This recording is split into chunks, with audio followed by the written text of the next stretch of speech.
Hello students, good morning. Today we have to discuss about the class 8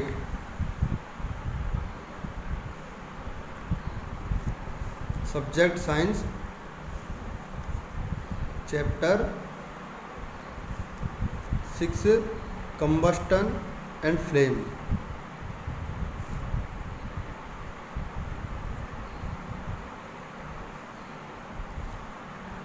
In the last video we have discussed about the fuel efficiency and types of fuel on the basis of their state, like solid, liquid and gas. Solid fuels are like coal, wood,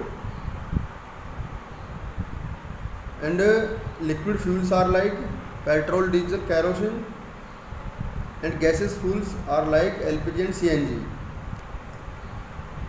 And now in this video we are going to discuss about the harmful effects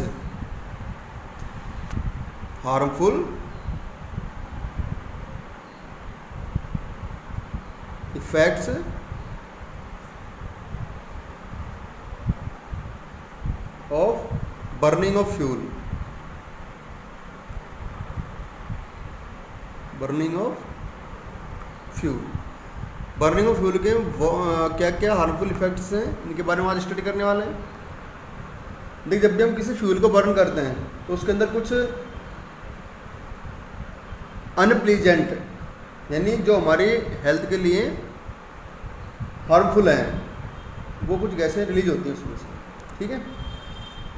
like number 1 harmful effects में number 1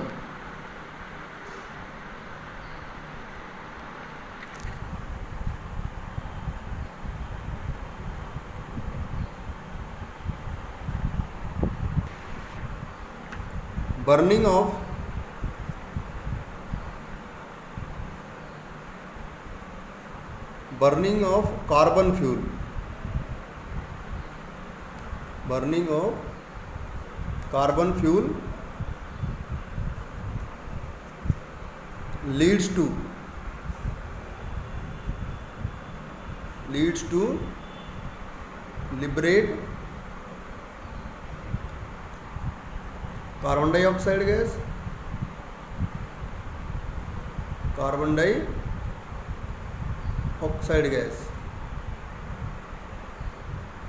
means देखिए burning of carbon fuel, जब हम carbon fuel को burn करते हैं तो carbon dioxide gas produce करते हैं।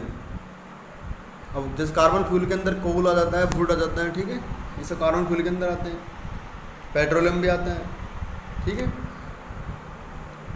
विच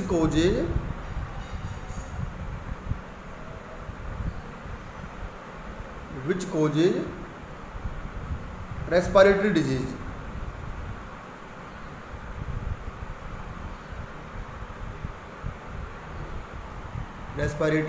जिसके कारण रेस्पिरेटरी डिजीज होने की चांसेस बढ़ जाते हैं। Number 2 incomplete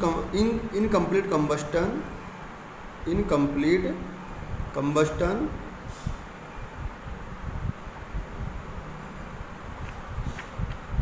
of wood, coal, etc. gives carbon monoxide gas,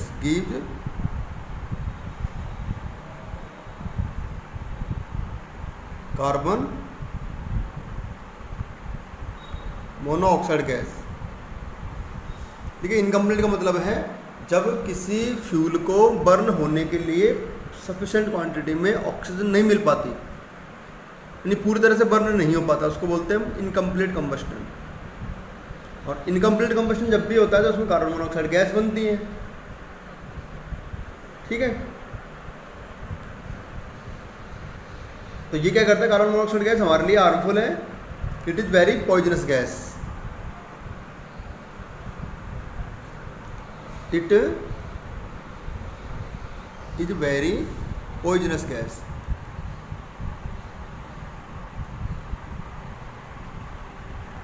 very poisonous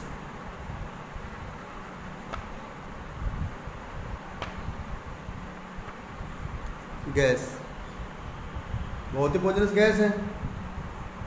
ठीक है, देखिए जब आपने देखा होगा कि कई बार हम कोल को बर्न करते हैं क्लोज रूम के अंदर, कई बार आपने देखा होगा सिगरी वगैरह लगा के सो जाते हैं लोग, है ना, उसमें कोयला जला के सो जाते हैं, उसमें फिर दम उठने लगता है क्योंकि उसको उस क्लोज रूम के अंदर बाहर से फ्रेश एयर नहीं मिल पाती, इसको ऑक्सीजन नहीं मिल पाती, जिसके कारण वो इनकम्प्लीट कम्बस्टन होता है उसका और वो कार्बन मोनोऑक्साइड गैस बनाता है। ठीक है, तो ये एक क्लोज रूम के अंदर सो रहे जो व्यक्ति है उसके लिए हार्मफुल हो सकता है, उसकी डेथ भी इसमें हो सकती है। नंबर 3, थर्ड क्या हो जाएगा? देखिए जो कंबस्टन ऑफ मोस्ट फ्यूल्स, जितने भी मैक्सिमम फ्यूल्स हैं वो कार्बन डाइऑक्साइड रिलीज करते हैं एनवायरनमेंट में। ठीक है, तो कार्बन डाइऑक्साइड क्या करती है? ग्लोबल वार्मिंग के लिए रेस्पॉन्सिबल है, ग्लोबल वार्मिंग को इंक्रीज करती है। ग्लोबल वार्मिंग क्या है? देखिए ग्लोबल वार्मिंग क्या है कि CO2 गैस के ज़्यादा प्रोडक्शन के कारण, देखिए एनवायरनमेंट में CO2 गैस ज़्यादा प्रोडक्शन हो रही है, या बर्निंग ऑफ फ्यूल की वजह से कहते हैं, चाहे पॉल्यूशन की वजह से कहते हैं। और ये CO2 गैस क्या है कि इस एनवायरनमेंट का टेम्परेचर कंटिन्यू इंक्रीज कर रही है, बढ़ा रही है टेम्परेचर। इसको हम क्या बोलते हैं? ग्लोबल वार्मिंग बोलते हैं। ग्लोबल वार्मिंग की वजह से जो पोलर ग्लेशियर्स हैं, यानी जो पोलर एरियाज है जहाँ पर बर्फ़ होती है, ठीक है, उनकी बर्फ़ पिघल करके समुद्रों में आ रही है, इससे सी लेवल इंक्रीज हो रहा है, समुद्र का पानी बढ़ रहा है, इसके कारण उसके आसपास जो है फ्लड, बाढ़ आने की संभावनाएं इंक्रीज हो जाती है। तो नंबर 3 क्या हो जाएगा? Combustion of most fuels, combustion of most fuels releases carbon dioxide, releases carbon dioxide, carbon dioxide release करती हैं इन दी environment, in the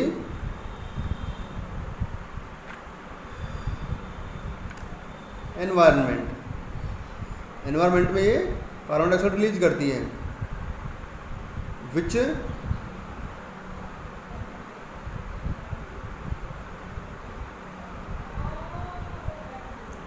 which causes, ये कॉमा लगा लीजिए, ठीक है, विच कॉजेज ग्लोबल वार्मिंग, जिसकी वजह से ग्लोबल वार्मिंग होती है।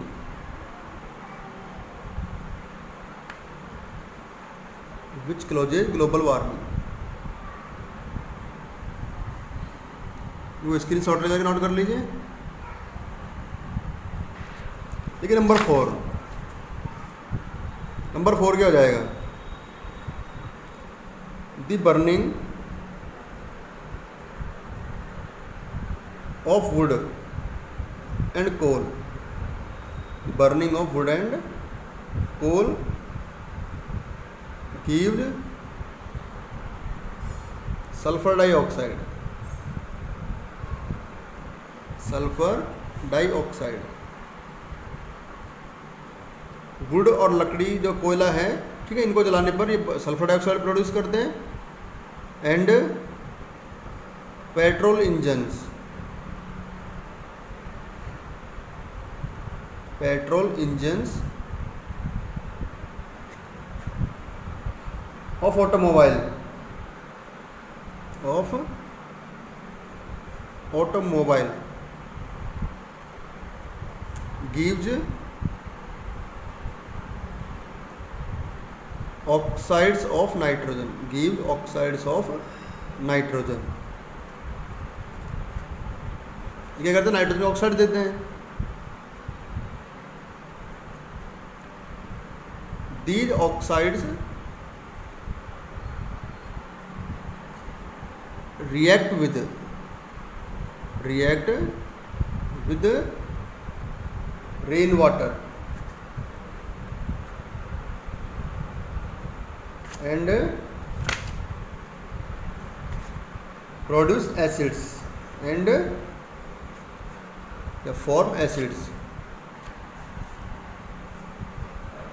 and form acids, और एसिड बनाएंगे, ठीक है। This is called acid rain, this is called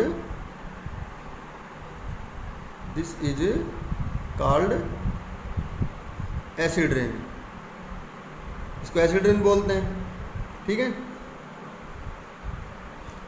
acid rain हमारे लिए हार्मफुल है, acid rain is harmful for the crops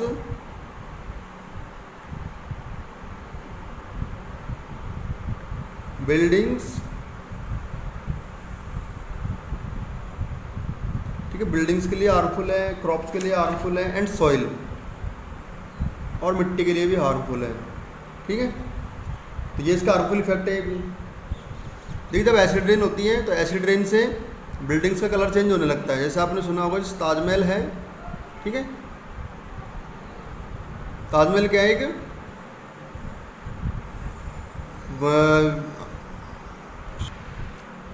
इसको एक नेशनल मॉन्यूमेंट में हम क्या करते हैं, इसको जानते हैं, ठीक है।